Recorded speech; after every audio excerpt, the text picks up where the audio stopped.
This is Nested. This is Nested, and we are privileged to be able to um, help send across some important secrets when it comes to grad school education. We are privileged to have a professor who has been a grad student himself, and so he'll be able to share with us how to connect properly with professors and how to win funding for graduate education. Before we ask Professor to jump in and share his slides with us, we want to tell you a little bit about Enested. So Enested is is a platform that connects students with professors, and not just professors, but we also as well connect students with industry mentors. Um, so for sure, what we do on the platform is we share scholarship opportunities.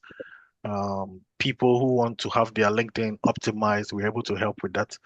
Uh, we as well guide people who want to improve on their personal statements and even grad school application in general. But of course, most of these things are free. But when we are rendering premium services, and an example being the grad school application, we charge a little token for that. I think you should still appreciate the fact that most of the stuff we do there are for free. And so, if you haven't signed up on Invested, we'll entreat you to just type www.invested.com. I'll put a link in the chat.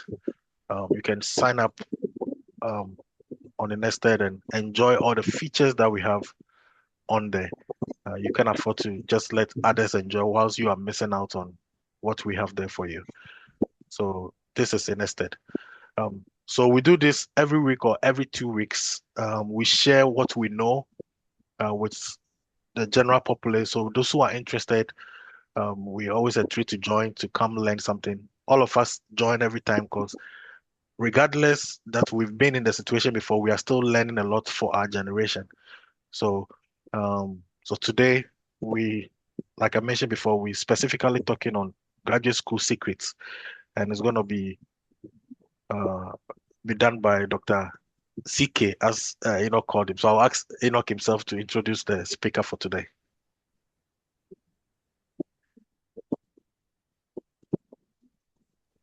Give me 1 second. I'm navigating the traffic light here. So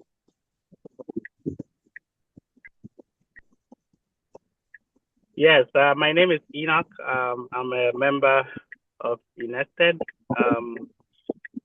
CK, I've known CK for a very long time. We were classmates in the computational science department. He was working on very fascinating research with haptic sensing using EEG signals. They put some devices on their hands, recorded EEG signals, and then that was more of what he was working on, including drones and robotics and other fascinating stuff.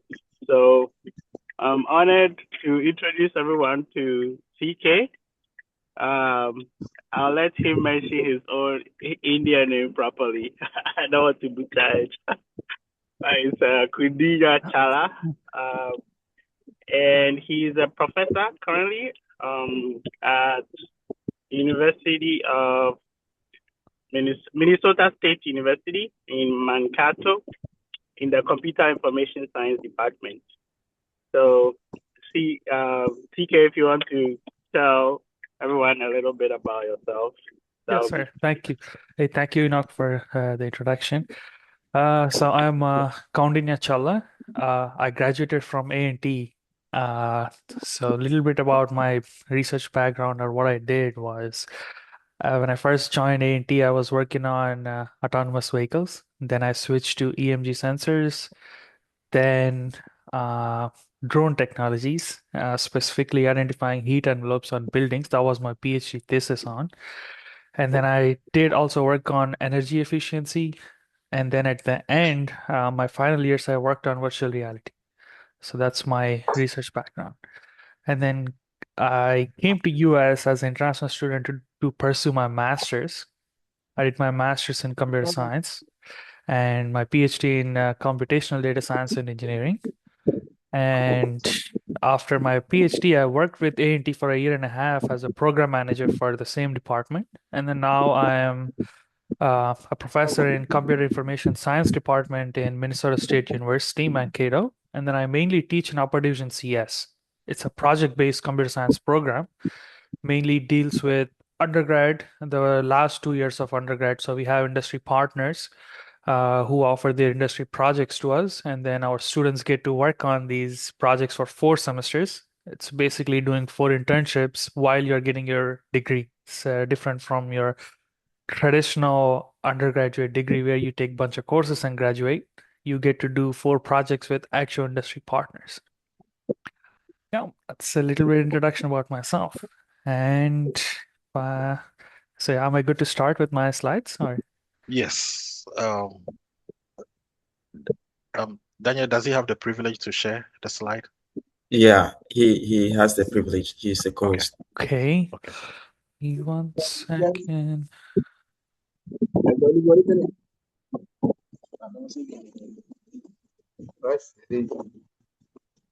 Can you see my screen?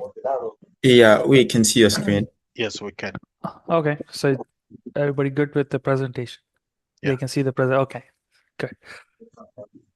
So today I'm going to be talking about graduate school secrets. I mean, I was a student before, and then now I can see from a professor perspective. Graduate school secrets is basically how you can talk to a professor, engage with them, how to secure funding. Those are some of the graduate school secrets I'm going to be talking about. So understanding graduate school, right? So we start here. Why do we need graduate school, right? So we develop a deep expertise in a focused area, different than undergraduate. Like you learn about everything if you're pursuing any kind of degree. Graduate school narrows it down to a specific topic that you're actually interested in. And then you learn concepts in your undergrad, and then you actually work on real world research problems in your graduate school, right? So once you get your graduate degree, you can improve your long-term career opportunities, either industry or academia, wherever you want to go to. Graduate school is the key for that, right? So graduate school have different type of programs, right? So they have course-based master's programs, and then they have research-based master's programs or direct PhD programs, or you can do a post-master's, like you can join as a master's student and then switch it to a PhD program, or professional or research pathways, or you can just join as a J1. Most of us are international. I was an international student when I first came here. So we don't get a lot of information before coming to US. So we know that we're going to do a master's degree, but we don't understand, okay, there are different types of master's degree, or we only get the information on the orientation date that the department gives us, right?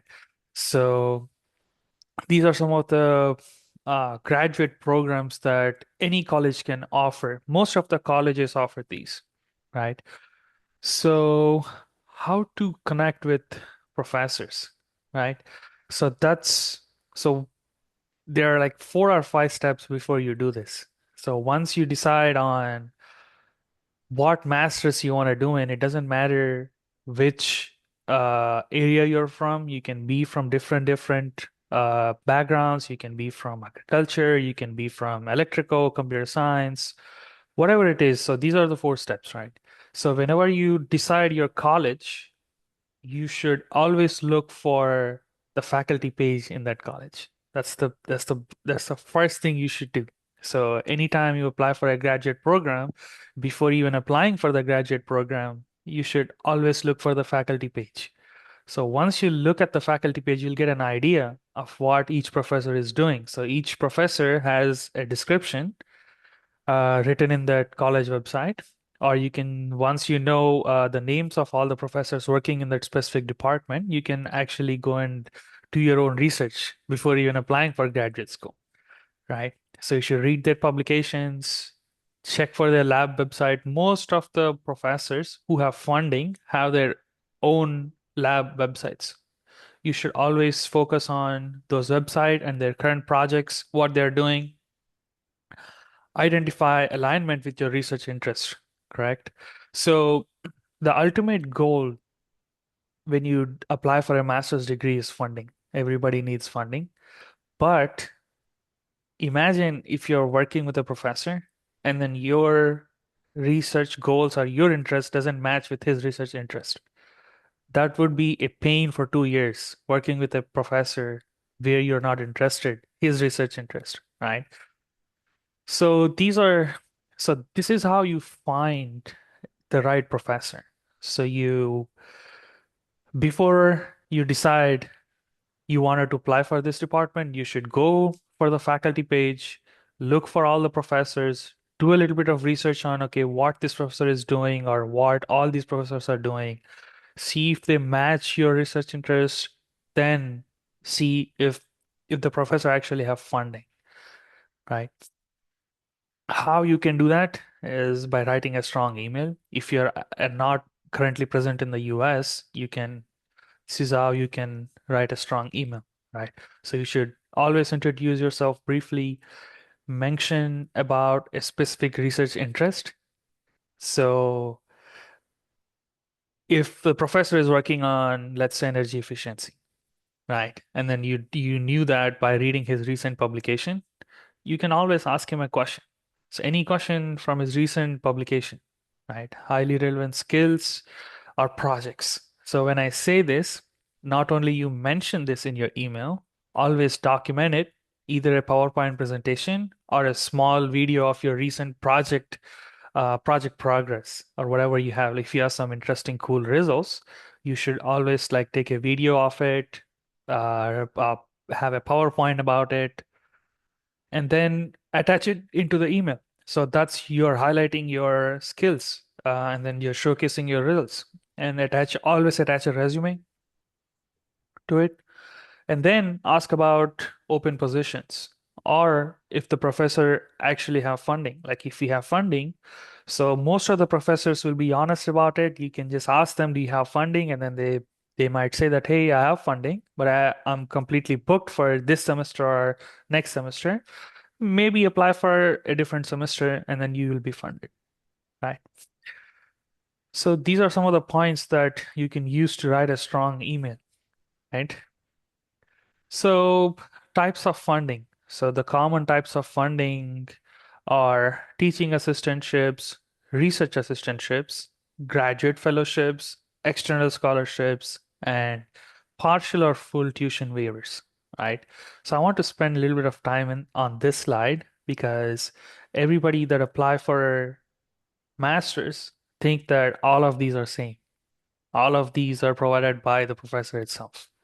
But unfortunately, that's not true. So some of them are granted by the department itself.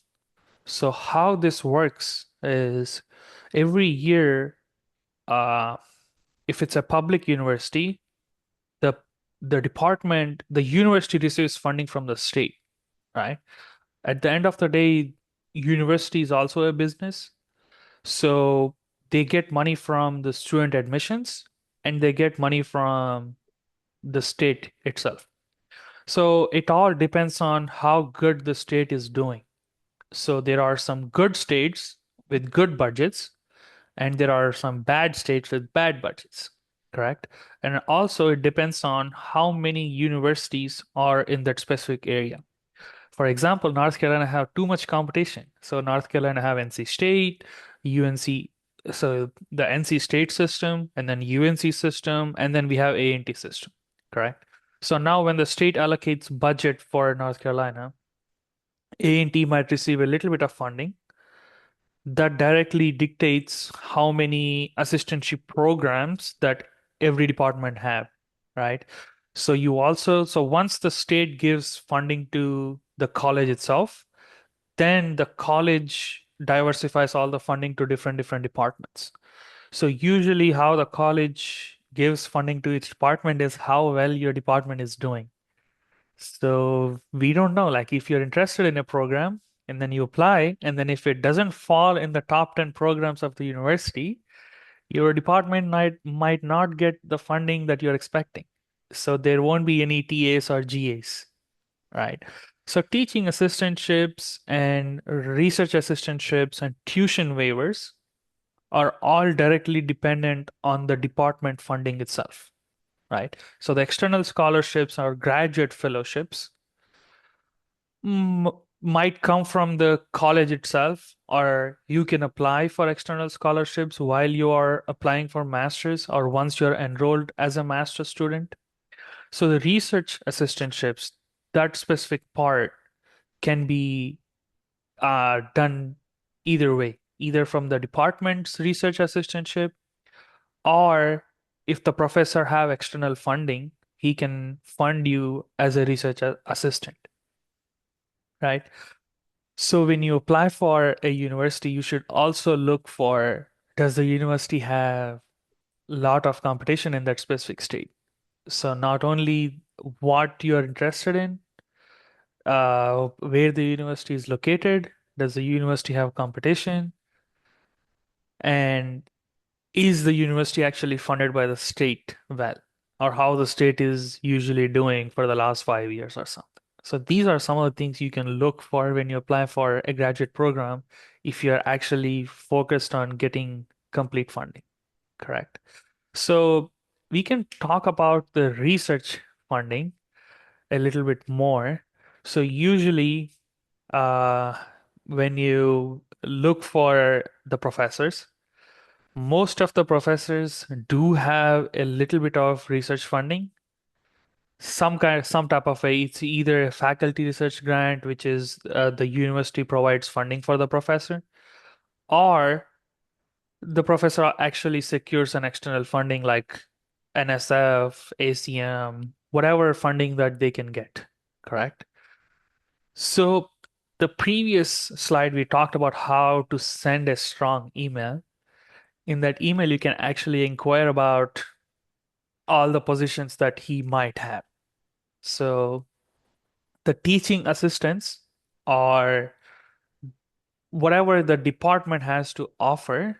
So let's say you email a professor, right? And then the professor is actually interested and replied to your email saying that, hey, I'm interested in you. The best case scenario is the professor directly says, hey, I have funding. You're good. Like you can apply to this department and then I'll fund you. That's the best case. So the worst case, if you don't have funding or if you don't have a plan they can fund you once you join for a master's or PhD program, the professor can directly recommend you to the department chair for any existing department opportunities, right? The TAs or the partial or full tuition waivers, right? So that's why connecting with the professor before applying to the program itself is important.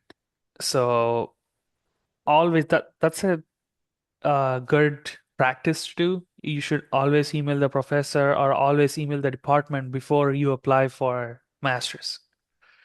So tuition, partial or full tuition waivers, this is different in every state in the US. So people usually think, hey, if I get a TA, I should get the tuition waiver. That's not true. So each state is different. So, for example, North Carolina, if you get a TA, they won't do a tuition waiver for you. But in Minnesota, if you get a TA, you're directly qualified for a full tuition waiver. You don't need to pay anything as long as you work for the department. So you should also look for that. So that won't be so this information is not like publicly available. Like you have to talk to the graduate college or existing students or just send an email to the department like, hey, if I get a TA, will I be able to get full tuition waiver? This all should be done before you apply for masters or before you come to the US. So that's some different types of funding and how funding is allocated, right? So, any questions so far? Any? Yeah, I think the questions will come at the end of the presentation. Okay, good, Yeah. good. Okay, sounds good. So, how to stand out for funding? I mean, it's all repetitive, but this is the main important topic, right? So building strong technical skills. So this is done prior applying for masters. So before even you apply for masters, how you can stand out. Like when you send a strong email, you should have technical skills, right? So the statement of purpose shouldn't be generic. It should be focused on one specific thing that you want to learn during your masters. And then you should be able to answer any kind of questions that the professor asks about your project, right? So communicating early with the faculty and then participation of research or internships is a added bonus. If you already have prior research experience before applying for masters, it will really help. It helped in my case. So I had a conference paper and a book chapter published in my undergrad. This was back in India. So which actually helped when I was doing my master's. I did my master's in UNCG, and then the first thing they ask is, do you have prior research experience? Right. So that's how I was able to get my research assistantship. Right. So the recommendation letters, secure strong recommendation letters, that's a good thing, how to stand out. So you can actually, so people think you can only send recommendation letters only in your application portal, but you can actually draft this in your email. You can put it in a zip file and then actually mention this in your email saying that, hey, this is my resume, this is my recent project updates. And then for your reference, I also added all my recommendation letters in this email. You can actually do that. So before you talk to the faculty, and then they appreciate it when you do it, right? So some of the common mistakes. This is why some of the students might get rejected. So generic applications, so lack of research alignment. So the lack of research alignment, so people think that, hey, I'm well versed in some programming languages, I can do this, this, and this, but I'm still getting rejected. Why is that? Because your research or your experience doesn't match with the professor's interest. Simple. So if the professor is not interested in what you're doing, it he might not fund you. That's simple, right? So always, that's why when I said look for the faculty page, and then the research interest of each faculty, this is why. So if your interest, so let's say it doesn't need to be exactly same. If the professor is working on cybersecurity, you don't need to exactly have this type of skills, but so let's say if a professor is working with Unity, a virtual reality example, correct? Most of the virtual reality projects are either done in Python or C++ because Unity is done in C++. And most of the mainstream VR applications are also run in Python, right? If you have Python and C++ experience and then you're good technically with that, you should showcase it.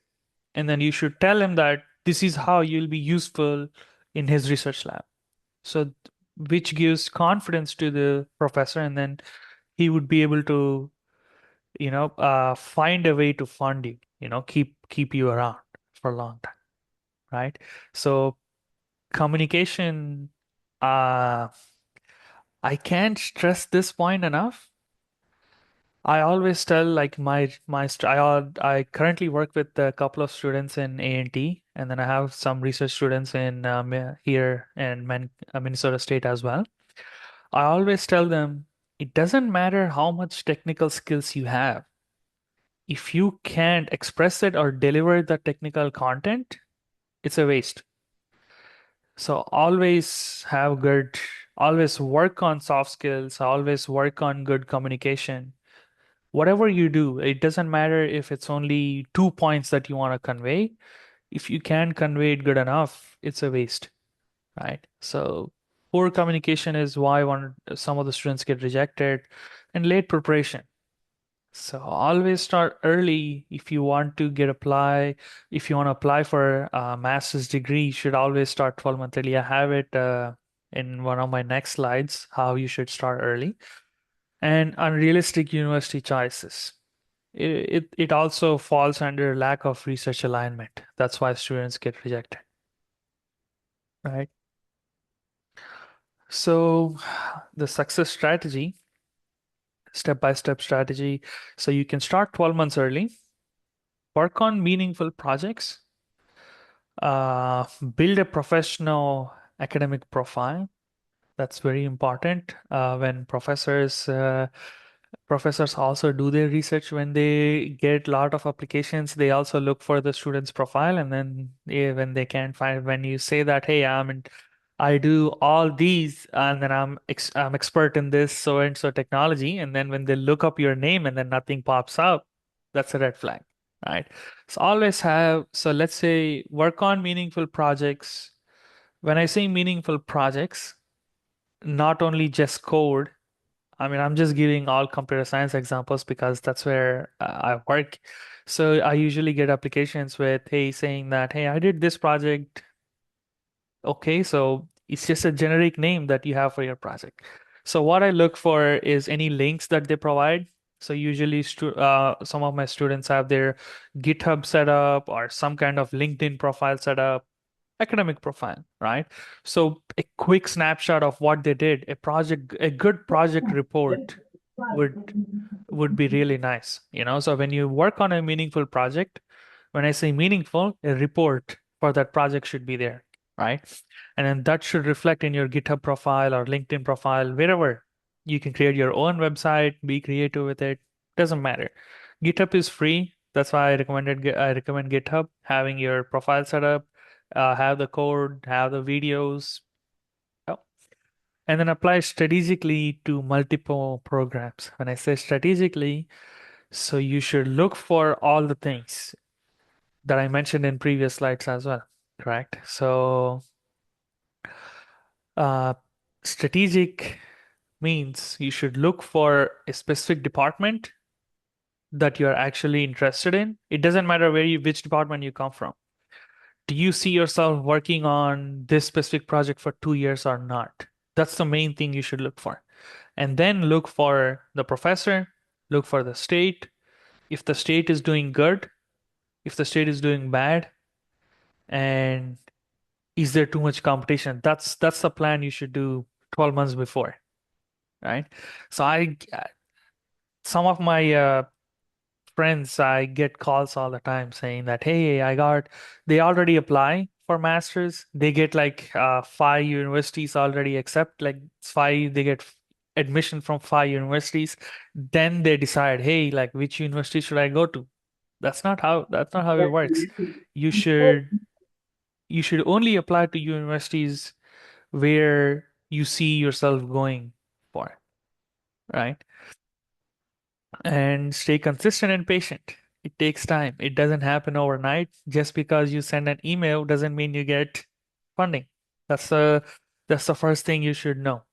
So it might take a year and a half, but at this current stage, I personally strongly suggest wait until you get a reply from a professor, then apply for the program, then come to the US.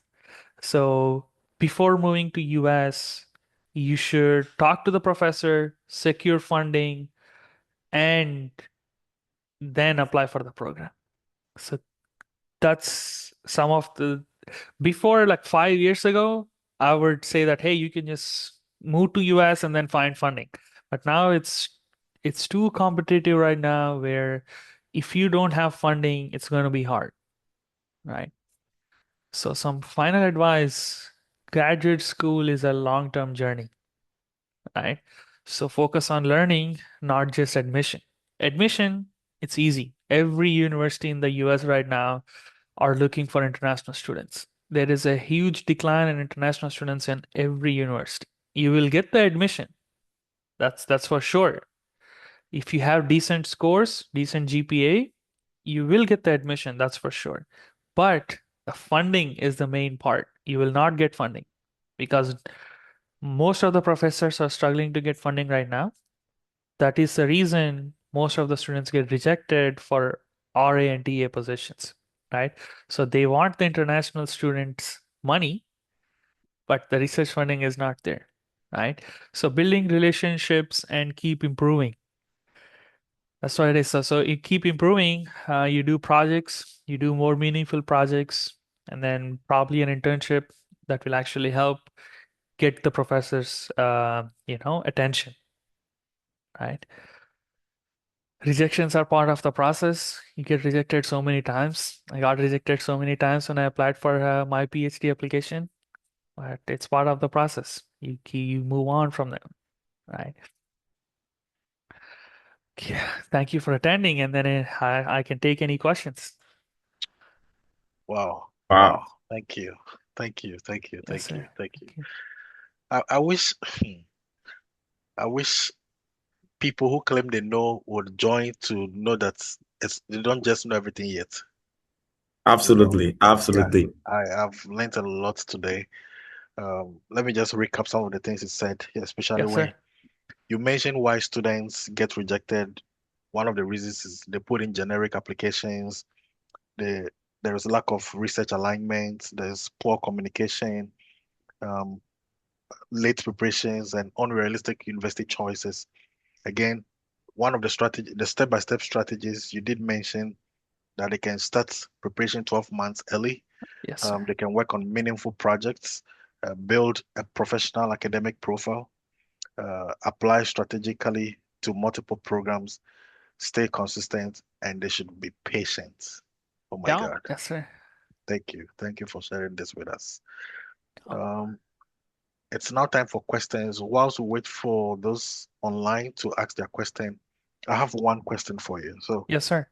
in your lab, are you hiring? In my lab, not currently. I Okay. have I have 6 students right now, Okay. and then I myself, as this is my first year in this university. Okay. This year I'm applying for a FRG. It's a faculty research grant provided by the university itself. And I don't work for a R1.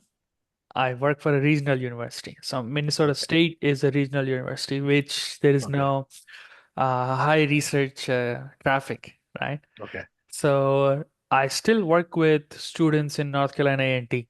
I still Okay. work with the same professor that I graduated from. Okay. I do recommend applications though. So based on my, connection with the students, I do recommend students. Most of the students I work with, I recommended them for PhD. So Okay. they got admission in that manner. So they already talked to me about, hey, these are the projects I'm working with. These are the projects that I have. Okay. And before becoming a full-time faculty, I was working as a program manager, right? Hmm. So one of the main things as a program manager is always look for good students. So Hmm. that's how I work with. So uh, we we had couple of labs. So we install all the labs ourselves. We have VR labs, drone labs, and when Enoch was there, he established the autonomous vehicle lab, right? So same thing. So we have all these labs, and then we always look for people how they can help. We don't need students that can come up with the projects from scratch. We already have that. So most of the labs work the same way, right? They already have a problem statement established already. They just need, if you're applying for, so general advice, right? Everybody is switching to AI. That's the new thing. So everybody uses AI. You don't need people to write code from scratch. You need people who can understand what's going on. Can they understand what's going on in this lab and then can make progress? That's how we look for students. Okay. Right. Thank you. Before I have one more question, before we Yes, sir. switch to the others. In writing a strong email, you did mention that one needs to be specific when it comes to the research area or research interest. Yes. Okay, so let's assume a professor has four research areas Mm-hmm. and then he has funding for two of them, Okay. and then you go applying, specifying that you have research interest in the other two that does not have funding. Mm-hmm. And then he outrightly rejects you and says, "Hey, I cannot employ you because I don't have funding for this research areas." So I believe some people too become general because they are scared that if they specify, they will not have the chance What's your take on that? That's a great question, right? So when I joined, I'll just share my personal experience through my PhD, right? So when I applied for PhD, the professor I work with, he only had funding for autonomous vehicles, correct? So I joined. I wanted the funding, and then I joined. And then 6 months in, I learned that I realized that I'm not interested in autonomous vehicles. So you ask the professor what to do now, Hmm. and he told me, "Hey, you keep working on it, and then try to find a different project where I can get funding from." Right? That's how I ended up with drone technology. So we had a drone, and then he purchased this drone, and then I told this idea. I told him about it, and then he said, "Let me talk to a different professor who works on something else." And then he found funding. That's the ideal case, right? I got lucky like that. But if the professor has four research areas as per your question, and then he only have funding for two, you can you can tell him upfront that, hey, I'm interested in these topics. Uh,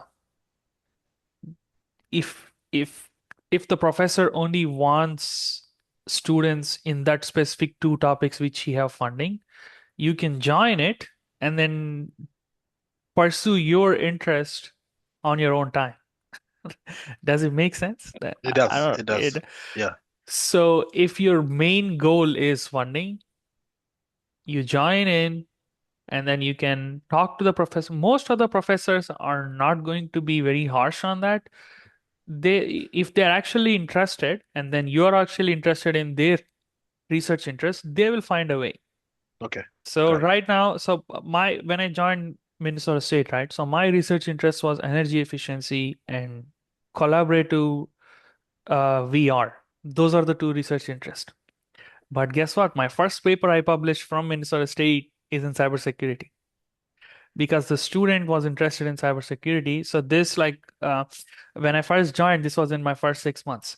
I didn't have funding at all. So I usually get $1,500 or whatever for my first year as a professional development plan. I use that money for the student to send him to this IEEE conference. And then he was so interested, I did not pay anything for him. The student went by himself. So that's, some of the time it works like that, right? Okay. So even though you're not interested in a specific topic, you can join in and then talk to the professor saying that, hey, I'm interested in this. It can happen vice versa, right? So the professor will, for that semester, we can have funding for that specific topic. The semester you join in as a master student, and then he will lose funding the next semester, and then he will have Right. funding from a different project. Mhm. You should be ready to work on a different project. It works Okay. both ways, correct? Correct. Yeah. Okay. Okay. Yeah. Can I come in with some questions for Dr. Chala? Yes, sir. Go ahead. Yeah, thank you so much for this insightful presentation. Thank you. And even for us who are already who have been in the system, we've learned a lot. Yeah, and I think that we could have even done better if we knew some of these things. Yeah, and I want to ask about two or three questions. And the first question is: do professors read like emails from students? Do they even get do they read the emails that are sent to them? Of course. Yes, they do. So I get this. it- Can I answer this question and then you Yeah, move on for yeah, the next? yeah. Okay. So usually how it works is it happens to, so when I first joined here in Minnesota State, I was like, I'm gonna read every student's email. That's what I told myself, right? Wow. But 2 3 weeks in, you get 200 300 emails every day Yeah. because you work with a lot of students, you have classes, and then you get faculty emails and stuff. I always tell my students, have a good subject line for your email, where it catches Yeah. your professor's attention. When you're Okay. applying, saying that, hey, prospect to student, he might get 20 emails like that, right? Write something that catches his attention, right? Like Okay. put high importance or something, Okay. Okay. Always, like I forgot to mention in one of the slide, in writing your email, you can follow, you can write a follow-up email 2 weeks after. You don't need to write away like every day. I used to do that. I used to write every other day to my when I applied for my PhD. Right? You don't need to do that. He, you can Putting write. pressure. I want to put pressure. Yes, right. So you can follow up after 2 weeks. They will Okay. definitely read it. They will not just ignore it. Most of the time, what happens is this is a trick. So you can send email to most of the professors. They will send the email to the right person. It happens to me Okay. all the time, right? So they just say that they see that, hey, you have this recent publication. So right now in my department, uh, my director, like the computer science director, have funding to, he have a FRG already. He accepts a lot of students, right?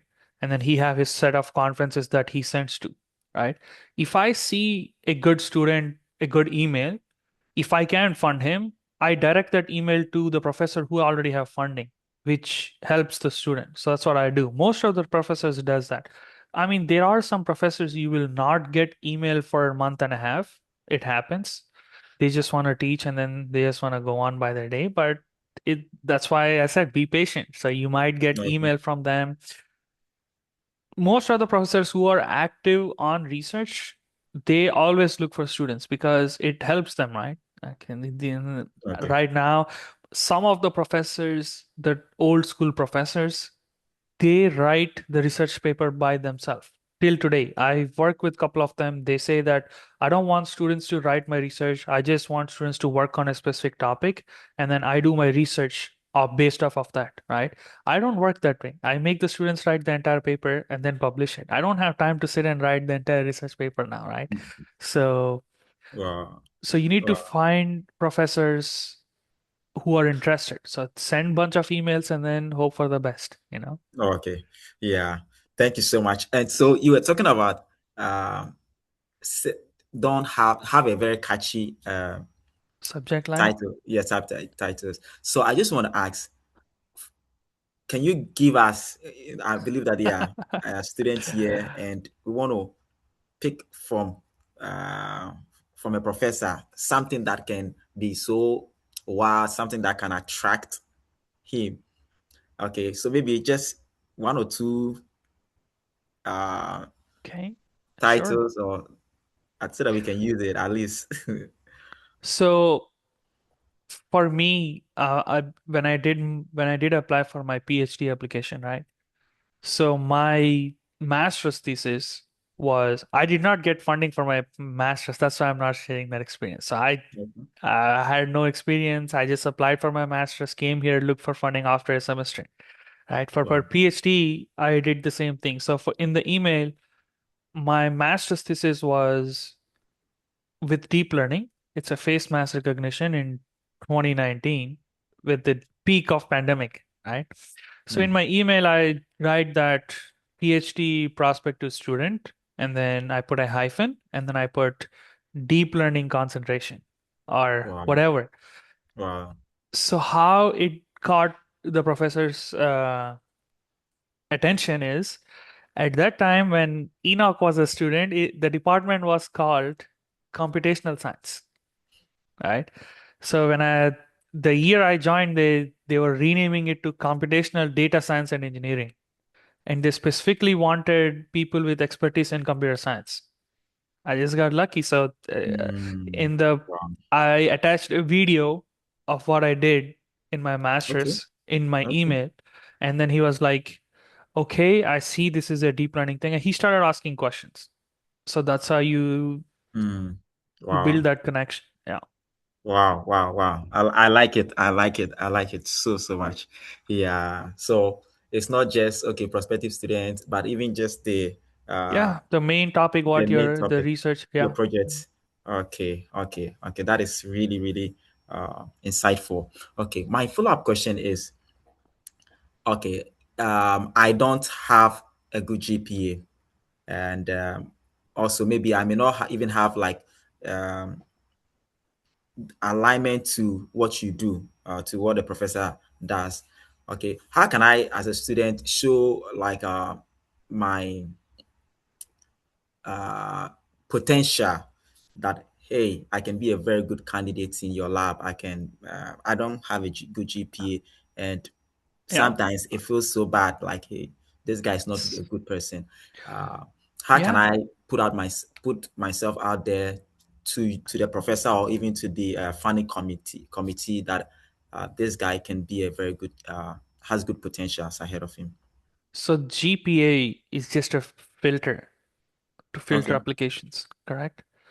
So if your application is just generic, then if you have a bad GPA, you might not get in. You might get rejected, correct? So that's why when you plan 12 months early, you know you have a bad GPA. That means I need to stand out some other kind of way, right? Mm. So I had a GPA of 3.1 when I applied for master's. So Oh. then you work hard and then do a project, you know? So you just have a different project and something that stands out, you know? So uh you come up with something new, something ongoing research or something.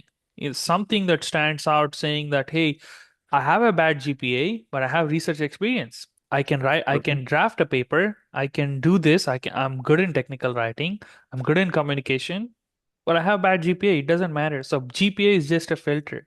Filter applications. That's the only thing. It doesn't matter. Mm. It all depends on how good you find the connection. It's just they will if the professor really likes you, right? Mm. The GPA doesn't matter. He will find a way to Mm. get you in.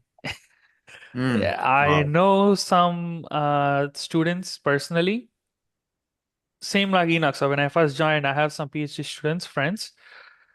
Most of the so there are two types of funding, right? So you Mm. get I forgot to mention that like it also depends on the university. So there is 4-year funding if you are a PhD student and 2-year funding for masters or a semester to semester contract.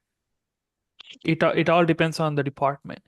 So that's why it's important to send an email before to check that.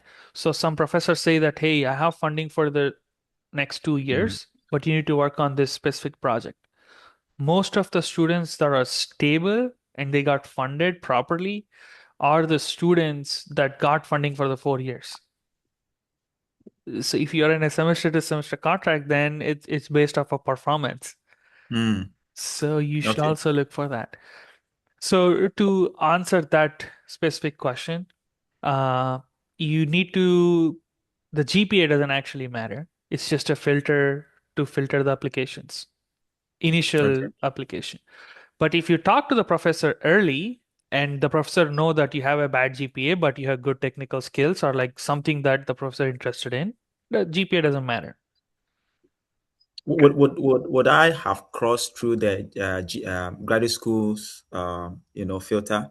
Because sometimes the graduate school has like maybe 3.0 and maybe Yeah, that's to maintain the status, right? So okay. you need to have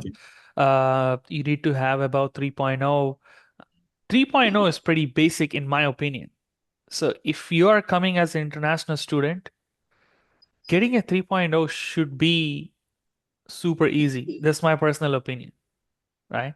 So I Mhm. have a 3.1 in my undergrad, which is from India, and then I have 4 in both masters and PhD.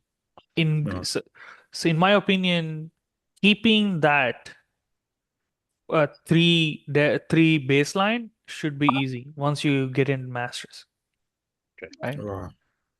Okay. But All it right. also depends on the department. Some of the departments have say that, hey, I need a strict 3.2 to keep this funding, research funding, or some people say 3. Most of the universities keep 3.0 Mm. for funding. Yeah.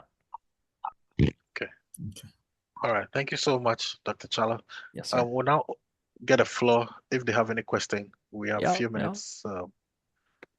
minutes to wrap up. So if you have any question, just give a reaction and we'll give you the chance to talk.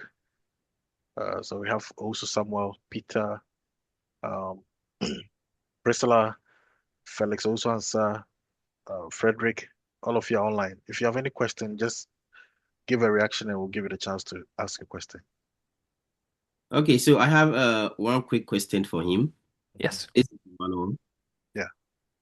Okay, thank you so much for your presentation. It looks you gave a wonderful talk, and I'm sure it will really help the students here who are looking for uh, opportunity in grad school. Yes. So you were talking about at a point where you usually forward emails to students just because you don't have funding.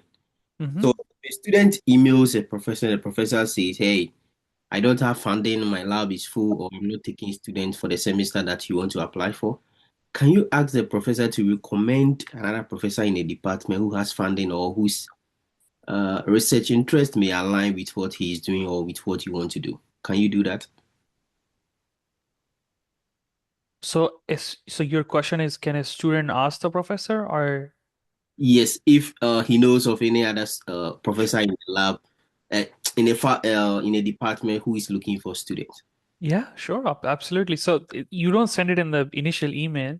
Yeah. So once you get an email response saying that, hey, I don't have funding, most of the professors do it by default. If somebody have funding or if some other professor is more interested or like they would be a good fit, they will send it by default. But if they don't do it, then you can ask them, hey, can you, if you could do that, that would be helpful. If after that, if they don't do it, then you're on your own. Then you have to apply for, you have to look for other professors. Most of them would be nice and just do it. I, I don't know if some, most of the professors will do it. Let's keep it there. Yeah, Yeah. You because can but for to answer your question, you can absolutely send an email, follow-up email saying that, hey, unfortunately, like if the like, I'm not able to join your lab, but if are there any other professors looking for this specific interest and I'm good at this, can you forward me, can you forward this email to, or can you connect me with a different professor? You can send that. okay, thank you. Yeah, the floor is open. If you have any question, customized question, you can put it across and Dr. Chala will attempt to answer you. Uh, we don't want to hijack the questions by ourselves. So Yeah. if you You have, can also text please, it. Yeah. yeah, you can put it in the chat or just unmute and ask your specific questions then.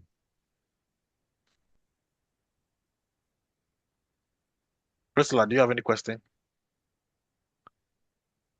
Felix also answer. I have a question. Okay, Obed, feel free. Yeah. Um, Thanks for your presentation. Throughout your presentation, most of the context has been around science and technology. Assuming I do not have a science and tech or I'm doing a master's degree and it's in STEM, but then it's not directly a STEM like the typical STEM program. And you want to transition to PhD. What places can you look at and what steps can I take?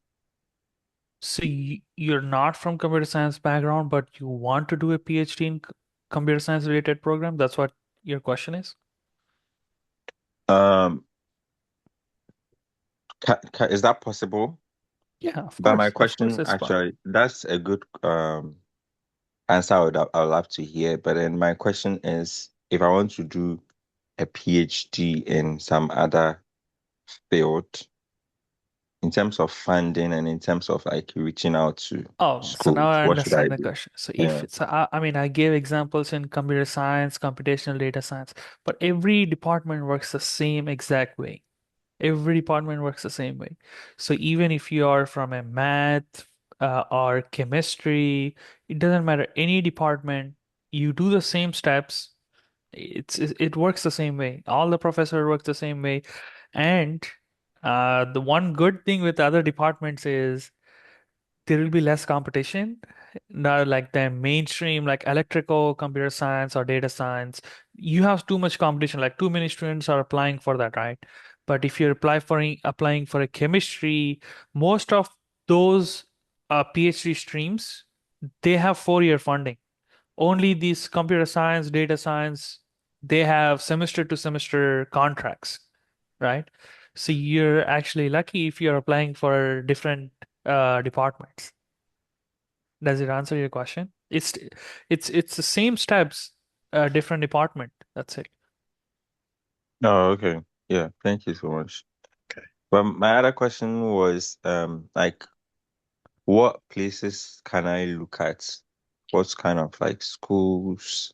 So, Obed, when you specify the program you are in and where you want to go, the new program you want to offer, it will be specific and the suggestions can come in. But if it's generic, it will be difficult to give you some options. Yeah. Oh, okay. So, I'm doing my master's in project management. Okay. Yeah, what pathways can I follow? I still don't have a clear pathway. That's why my question is vague. So you're doing a master's in project management? Yeah, Are you already in US? yes. Okay. So so if you're doing in project management, DBA is one of the thing, right? So Doctor of Business Administration. So Oh, if okay. that's the doctorate degree I can think of right on top of my head, because one of my friend is actually doing, he don't have no experience. He has just a computer science master's. He's still pursuing, Mm. he works full time though. So that's the catch. So he works full time. He's doing it remote, Doctor of Business Administration. So similar similar path. Like if you have, so first thing, like everybody, you Google what are the universities that offer these programs, or business analytics is some of the thing that you can think of, or you can just get a traditional computer science. I wouldn't say computer science because it doesn't relate to project management at all. You'll have like too much algorithms or like or coding and stuff. Business analytics doesn't really have PhD. Data science have PhD. I think DBA is the only thing I can think of for project management. Oh, okay. So you can look for DBA and look for a couple of universities. Same thing, you look for the faculty. Yeah, so that's where I would start. If yeah, Yeah, I Yeah. really appreciate that because project management is sort of almost like business administration, and you information get to systems contribute. is one of the thing you can look for. Yeah. Information systems is also. Are you presently in North Carolina? Say again. Are you in North Carolina or Greensboro? No, Okay. I'm in Maine. Okay. Okay. I don't know any universities in Maine, but UNCG has a good business school. You can look for business schools if you already enrolled in masters. It would be easy for you to look for the PhD programs in US. No, okay. So I even put a question in ChatGPT. It has some options. You can quell, put as many information from you as you can to ChatGPT. It will give you some recommendations, and then you can take a look and make some decision from that. That's a great Oh, idea, okay. actually, Felix. Yeah, That's a great. yeah. Thank you ChatGPT is very my much. uncle, so Yeah. oh, okay, Obed, thank you for your question. And Mm. instead, we are still backstage, so when you have some other questions, you can still reach out and we'll find ways to help you if we can. Yeah, is there a way I can connect with you, like, Yeah, I'm just on for Yes. So LinkedIn. guidance? yeah, Professor is on LinkedIn. I think he'll put it in the chat. Nested as well is on LinkedIn. So I think we put a chat earlier. The link is up there. Nested, www.inested.com. That's the Mm. website. But if you go to LinkedIn, you can just type in Nested and you'll find us. I'm sure. Okay. Thank you. Yeah. Yeah. Any questions from anybody? Hi. Sorry. My name is Angela, Okay. and this is not for, thank you, Dr. Challa, for the presentation. It was really nice. I liked it and it was insightful. But for me, this is more like a recommendation to the organizers. Like, is it okay if you send these emails maybe a day prior and then a reminder on the D-Day instead of like an hour to the occasion? I don't know, is it some Yes, internal ma'am. arrangement or it's poor planning? Thank you, Angela, for your consent. We'll take that into consideration and see Thank you what we can very do. much, Felix. I Yeah, appreciate that. no problem. But you still made it, and we are so grateful. I did try, yes. Thank you, Dr. Challa. Thank you. Thank you. Okay. Thank you. Any questions from anybody? I'm seeing through Koundinya Challa on LinkedIn. Hello, I don't know. I'm hello. My, confused which my one. hello. My name is Oh, Bless. really? See. Yes. Oh, Hello. Yeah, yes. bless. Yeah. My name is Bless. Yes. I'm applying for masters. I'm currently in Ghana, and I'm applying for masters in mechanical engineering at NCAT, Okay. and then at NCAT, North Carolina Agriculture and Technology University. Right. Yes, and but I'm not so sure of the funding opportunities and also how to go about the application process. If I have to mail Okay. some professors or I have no idea of what to do. So can you please How brief did me you on hear that? about the school? Oh, I heard it. My senior brother actually schooled there. He did his master's there, but he didn't do engineering. Okay. So yes, he's not being able to give me the information I need concerning what I'm supposed to do. Okay. Yes, please. Dr. Chala will answer, and then we can also How suggest. about this? I'll give you one professor name and then you keep emailing him.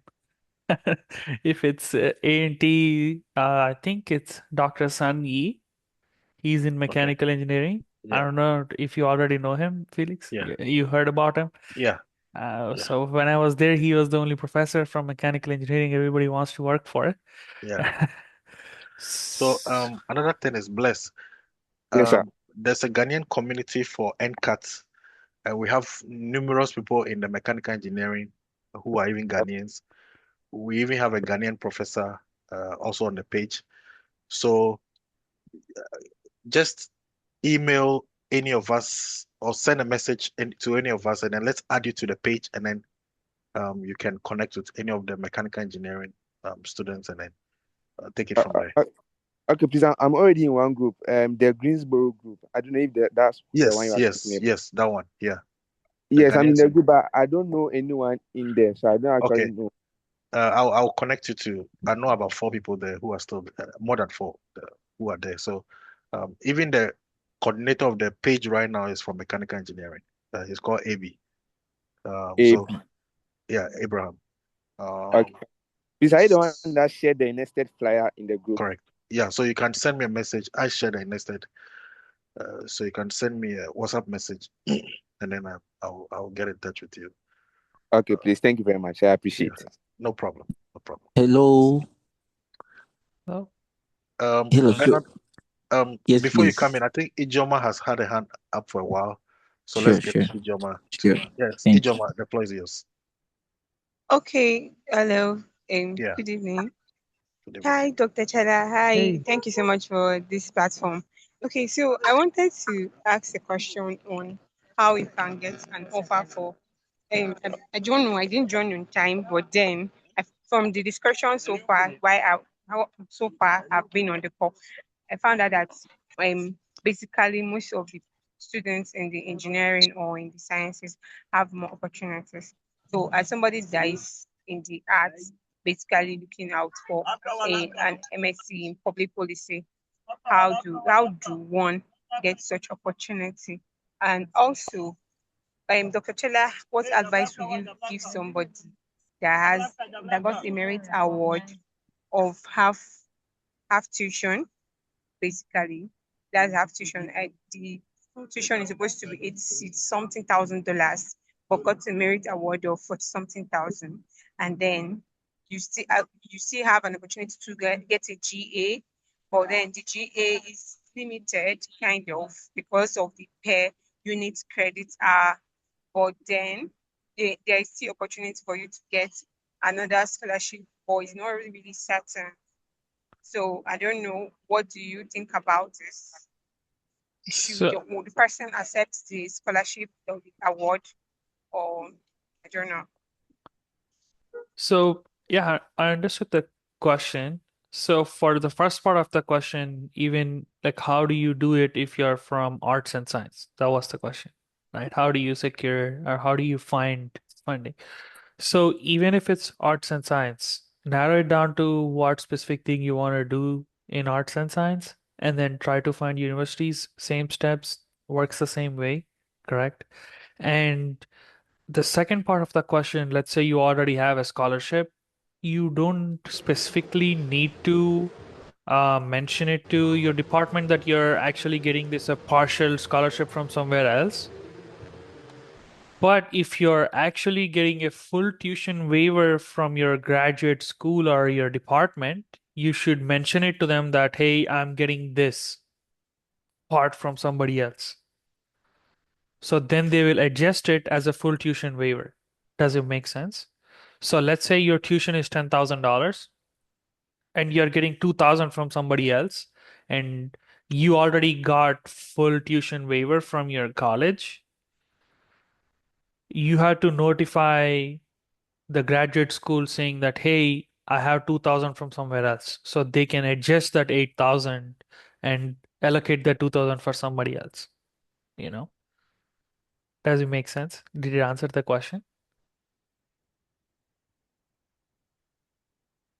Ijoma. Okay, yeah. Okay, so the tuition coverage, that is, they have tuition coverages from the school, but the other aspect of it is still the school, I did not hear the last part. which is not really certain because it's competitive, and then you don't really know their criteria or what they consider for you to be a participant of such offer. That's that. I think your voice was breaking up. I did not hear it. Yeah, Ijoma, Oh, we got some hitches along the line. So he didn't get a full scope of the question. okay. Okay, can you hear me now? Yes, I can Okay, hear you now. slowly, yeah. Okay, the half tuition is the school. Okay. Yeah, it's school that covered it. The school covered that.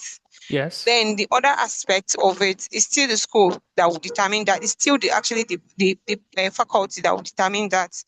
And though it's not certain because it's really competitive, and they don't state what they consider for you to be a participant of the scholarship that is going to now cover the rest of the tuition. But then even the merit award is highly competitive. It was not everybody that got the offer. That's it. So So do you think that's it's advisable to accept the yes, they will. admission and So yeah, they will. So that's how most graduate colleges work. Like most of the students I work with, they if they have external scholarships that cover the tuition, it's just one email you just send it to graduate college that saying you still apply for tuition waiver, and the graduate college will have that part of the tuition as your tuition waiver, and then they will apply the scholarship money to your tuition. That won't be a problem at all.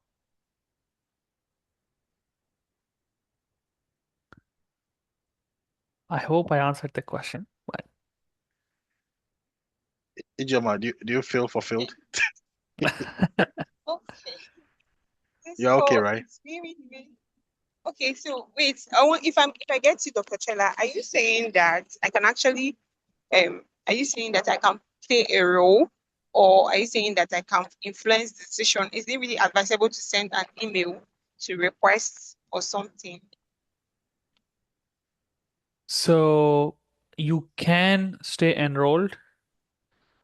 All I'm saying is, however, so let's say the tuition is 10,000, right? How much ever your external funding is covering,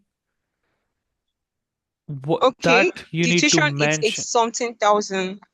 Yes, the tuition is Tuition is 80 10,000. something thousand. Yeah, and No, tuition then is 80 something thousand.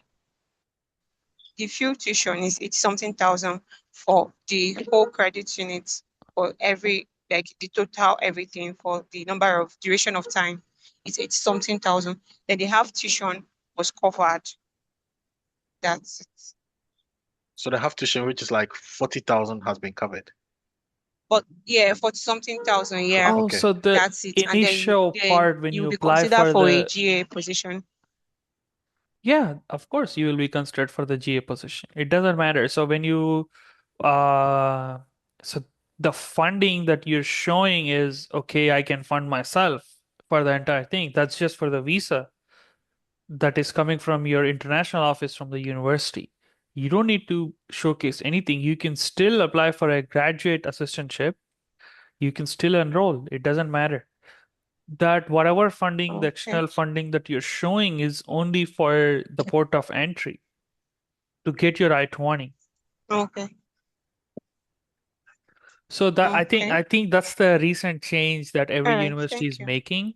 So back in 2019, when I applied for masters, you don't need to show all full tuition. So let's say for $40,000, I don't need to show $40,000 funding when I come to US. I can show the first semester, which is 12,000, and then I can come here and then look for funding.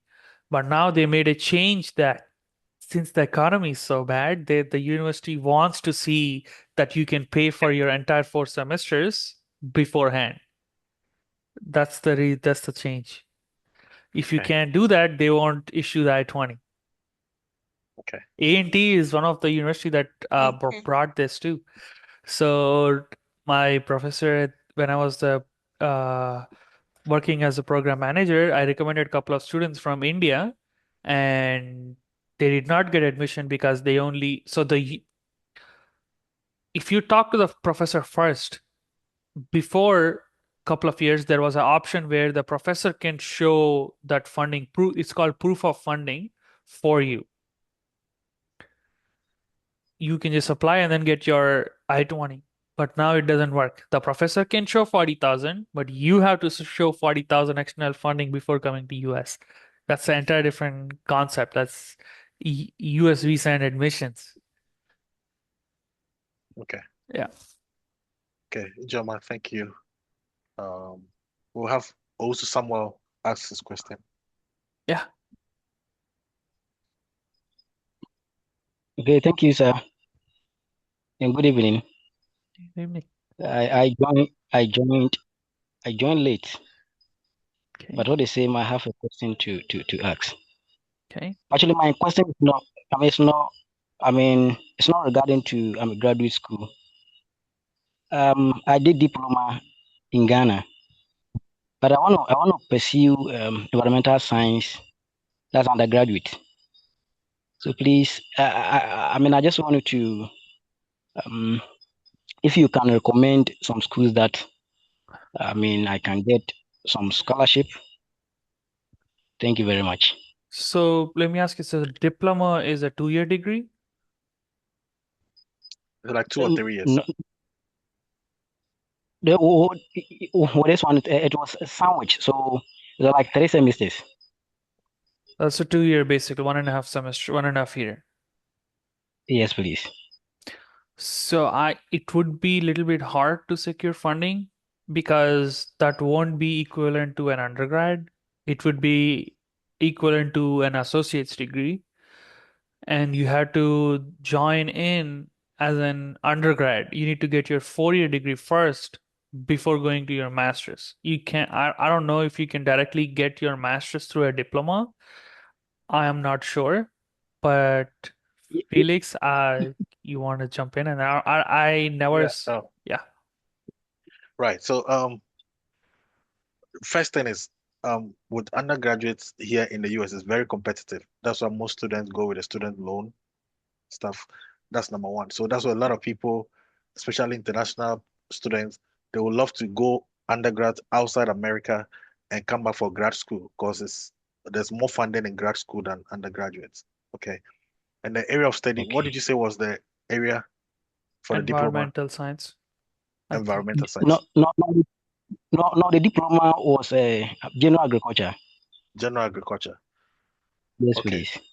So is there a way you can do top up in Ghana and finish and get your bachelor's in Ghana? Yes, please. I would recommend you do that. It will make life easier than it's going to be right now. Even if he can directly get a master's in Ghana, yeah, that's another viable option. Oh, okay, but that was I mean last year I applied to Miami University and I got admission, but there was no funding. So what program did you apply for master's? I applied for environmental science, but that one it was a No, course. I It know, wasn't I understand environmental science, but did you apply for master's program or did you apply for undergraduate program? I applied for a master's program. Okay. So Did they specify why they didn't give you funding? Did you ask why you didn't get the funding? Yes. According to the program coordinator, he said, yes, in the previous years, now they do, give funding to students. But now the department, that opportunity is not there for them to offer funding to students. Okay. Yeah. Okay, so what it means is that maybe, I don't know if in the future the department will be back giving funding, or otherwise you may have to redirect yourself to another institution. Or worse still, you can follow the option that we mentioned before. If it's easier when you finish undergraduate, you have countless schools to apply to. Even NCAT, the school where we are talking about in North Carolina, accepts a lot of people with agricultural background and who are switching into environmental studies. So Okay. yeah, you just have to switch the schools. If they don't have funding anymore, you can decide to switch other schools and see if you'll be lucky this time. Okay. Thank you, sir. Okay, no problem. Felix, your hand is up. I think we'll receive 3 more if possible, and then Okay. Hello, Felix. hi. I have 2 questions. One is more like a concern. So I submitted my application. The 2026 cycle, 4 cycle, I submitted application to RPI, that's Rensselaer Polytechnic Institute, and then Auburn University and University of South Carolina. I secured supervisors in those schools. I reached out to them and they asked that I submit applications. I wrote my statements of purpose. I think there is personal statements. And I had a couple of people read through to see whether there were mistakes. Like almost a lot of people like approved it and like they were like, oh, it's okay. So mind you, my GPA, my final GPA is above 3. It's above 3. In my personal statements, a couple of people that are in the graduate school have said that, oh, it looks okay. But I didn't get like a good response. Like I had rejections, and I don't know what I did wrong. I don't know what I'm supposed to look at going to the next cycle again, what I'm supposed to correct. And that's one. And another one is that I read biochemistry as an undergrad.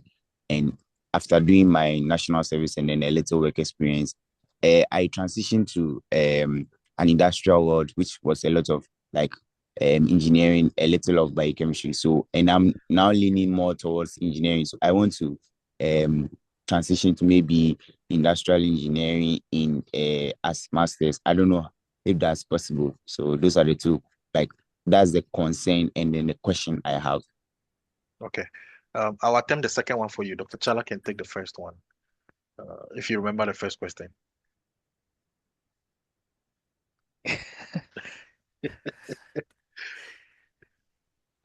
how about how about we summarize that first question one more time? Okay. That's fine too. That's fine. Yeah. Okay, so should I take that again or Felix to take that? Yeah. So Felix, I think his question was he didn't know what he did wrong, why he was rejected for the schools after even giving his statement to people to read and confirming. Okay, that's this question. Oh, so couple of things like internal, like as I mentioned, like the budget.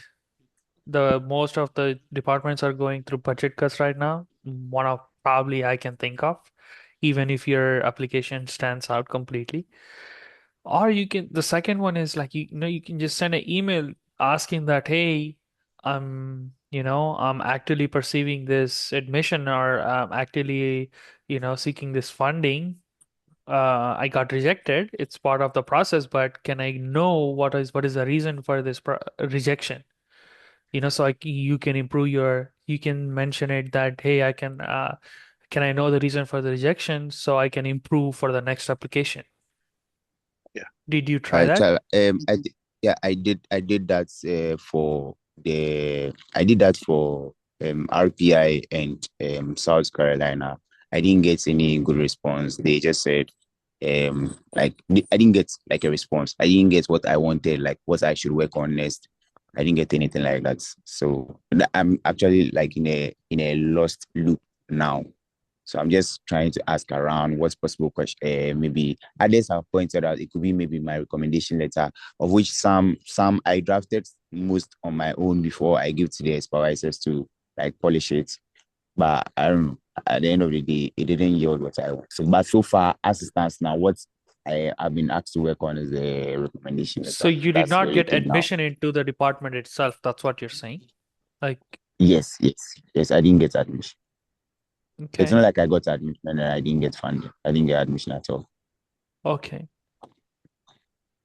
I don't know, maybe somewhere, maybe there's something missing somewhere and I don't know yet. Only one That's what I specific wanted. university, or did you get rejected from multiple universities?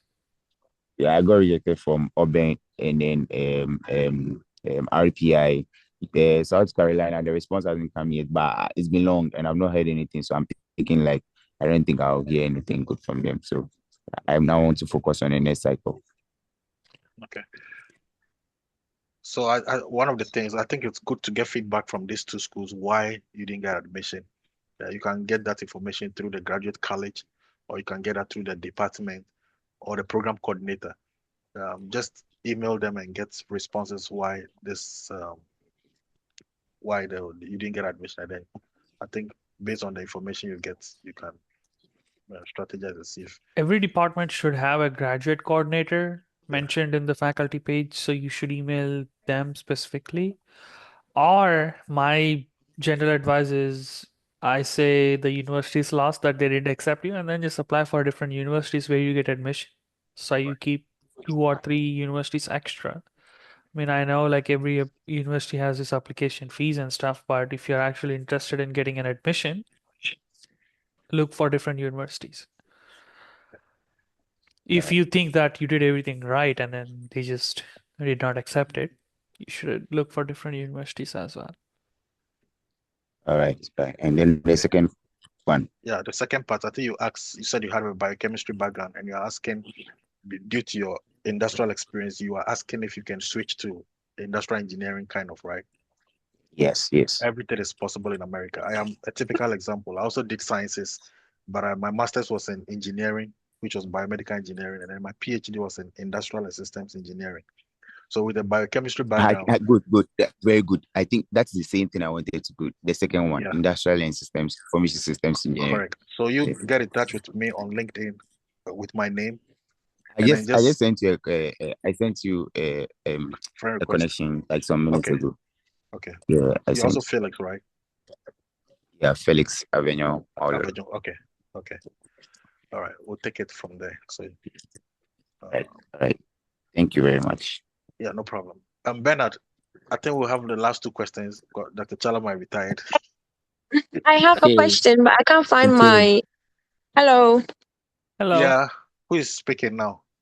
this is Nadia. Okay, Nadia, go ahead. Okay, so I have admission to North Carolina, master's in bioengineering, Okay, but I've not been able to secure funding from any of the supervisors or lecturers that I have, faculty members that I have emailed. They haven't gotten back to me. okay, I have recently set up a meeting with the director of enrollment, which is for next week, Tuesday. I was wondering what kind of questions do you think I can ask her regarding the reasons why I've not been able to hear from any of the professors regarding, securing funding for the MS in bioengineering, so okay, that maybe she could help me out. okay. Felix, you want to answer it? Yeah. So Nadia, I think I know your issue so well. So I offered bioengineering for masters as well. Okay, so I know the issue there. It's always a challenge getting funding for international students, especially at the master's level, because this is a program that do not have PhD at NCAT. So there's limited funding available for the program in its entirety. So it has to take an advisor who has so much funding externally to admit you for the program. So in the next meeting you are going, you can ask for recommendations of which other departments does similar program like bioengineering that has professors with funding.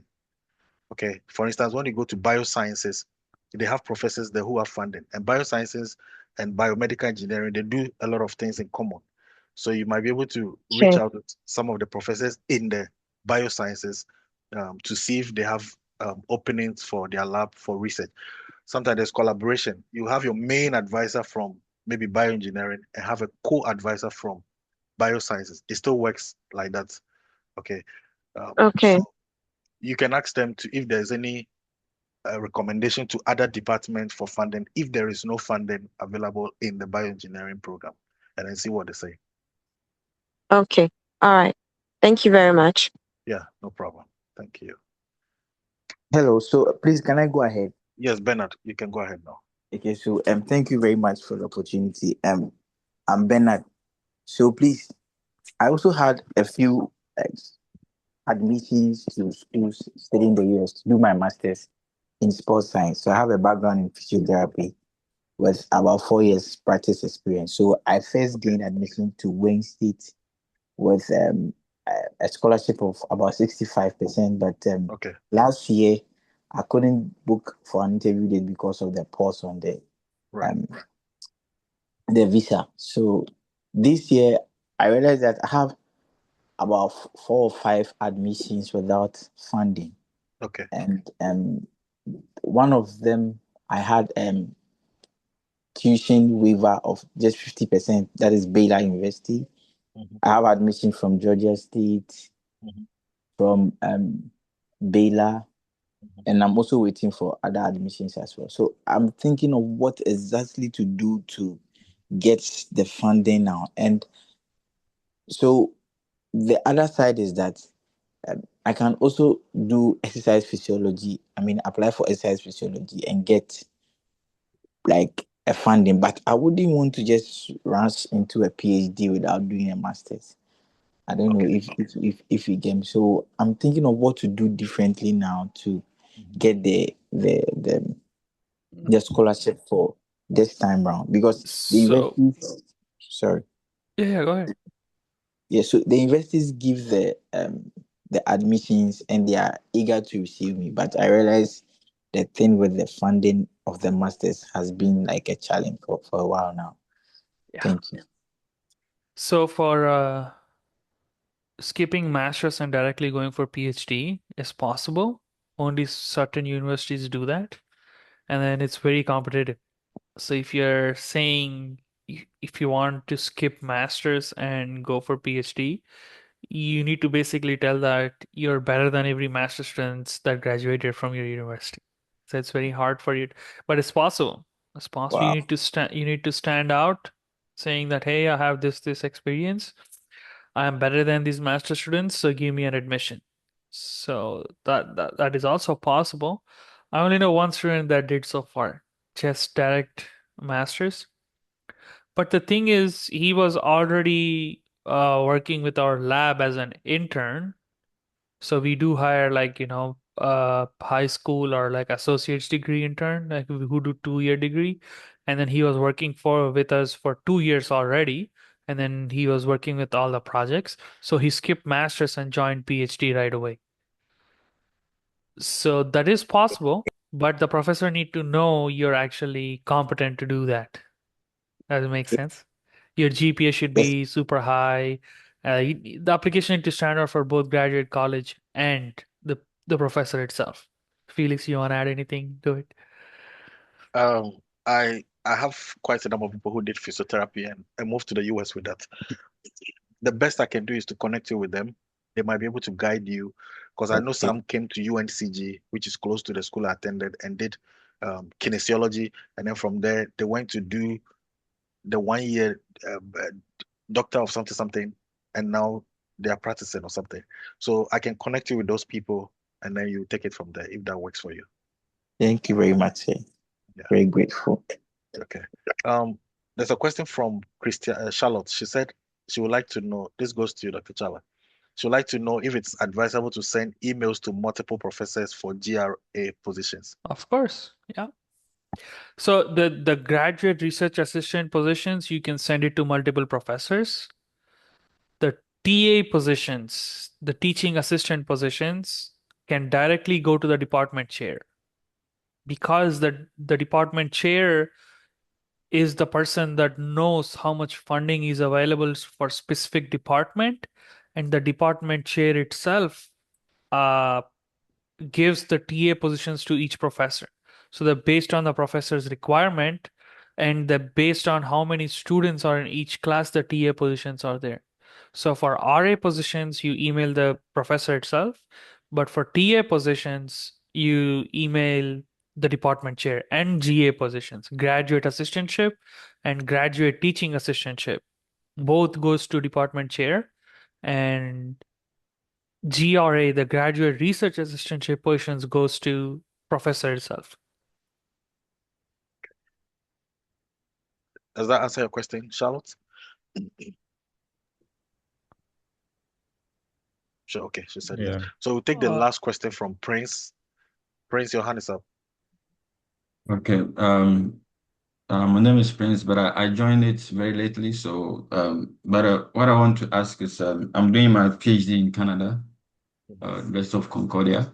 So, I want to ask Professor if maybe, if because I'm already done with my comprehensive. So I think what I'm doing now is mostly research, and I want to connect with some professors and also colleagues on my field. I'm into cybersecurity, but what I'm working on is mainly on supply chain security and application of AI and other stuff. So I want to ask anyone on board here if there's any either internship in US institutions or maybe any lab looking for students to work alongside, and also if there's any opportunity, like if anyone here with who's in the US, because I'm in Canada, but I want to connect with to anyone this semester during the fall to go out to explore and make connections with other people. So let me ask you this. So you said you're done with your conference. I don't know how that actually works, but Felix, like we have a thing called PhD candidacy, right? So you do your exam, like you do your preliminary. So Prince, did you do your preliminary defense? Yeah, that's what So I'm done with to be a PhD candidate, because you have to do that before you become a PhD candidate. Okay, so I would wait until you become a PhD candidate. Once you get the PhD candidacy, you don't need to look for internships. If you're actually interested in academia, you can start applying. So the positions are called ABD positions. It's called all but dissertation positions. You can actually apply for full-time faculty positions before even you graduate. If you get a job, if most of some of the universities accept ABD positions and they want you to work right away, and they will sponsor everything. You don't need to do an internship if you have a PhD. That's my personal opinion. Because I did it this Monday, so the board approved it, and then that's why I did the candidates last Monday. Yeah, so So so you should look for all but dissertation positions. That's the position title called. And then whatever department you're interested in, you should you can apply for full-time positions. okay, but because I'm in Canada, because I was trying to because I've not been to US, so I'm just coming on board to ask if there's such opportunities, maybe universities in the US, then I will try to look for that as well. Yeah. And So also, if you have certain positions, if you are especially in I don't know about the industry industry how it works, but if you're working for academia in US, you don't need to worry about your visa status or anything. They will make sure you get the specific required visa by the time you start your job, so you can happily start applying for full-time positions before you. I didn't know that. I didn't know this before when I graduated. I only know this yeah. after I graduated. I started working for the university. Yeah. Yeah, that's good. Okay. Thanks for this idea. That's very much. Yeah, folks, I know most of you still do have questions, but I think we ran out of time more than what we're supposed to. We have 40 minutes more than what we are supposed to. So what you can do is take advantage and connect with specifically with the people you are seeing online, and then shoot them questions in on their LinkedIn message box and then see if they respond. If not, you can also connect with us at Nested. Nested is a whole group on its own. Once we receive the message, we try as much as we can to give you feedback. So we are sorry we cannot attend to all the questions right now. We have to call it a day. So Dr. Challa, your final words and then we can end the session. Final words, be patient and then email as many professors as you can. You'll get where you want to be, you know. I love that. That's it. Kisford, do you have any final words? Well, my final words is words of appreciation for Dr. Challa. Just want to thank you so much for your time. And we're supposed to even have like 1 hour, but you've even gone past the 1 hour. And just for the love, just to make sure that people's questions are answered and people are helped. So really want to say thank you so much, and we do really appreciate you, Nested. And every one of us do appreciate you so much. Thank you. Hey, thank you. Okay. All right. Thank you so much. Thank you. All right. So that should be all today. It's something we do every weekend or every 2 weeks, bi-weekly. So just stay glued and then wait for the next session and then you can join us well. Yes, sir. All right. Have a good So Saturday. Thank Felix, you. you worked for Dr. Bhattarai, Narayan Bhattarai? Yeah, when I was in NCAT. You know him? Okay. Yeah.